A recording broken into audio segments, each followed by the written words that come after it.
How to activate NetSpend card. Welcome back to the channel, and let's start with the video. For this, you can open up a browser that you prefer.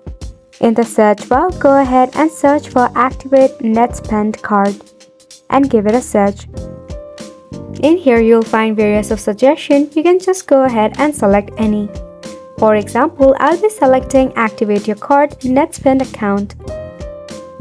To activate your card, all you have to do is enter a card number and the security code. Once you do this, just go ahead and tap on Continue.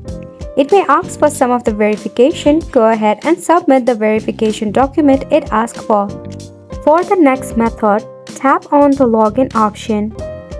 When you select this method, first and foremost, you have to enter your account credential.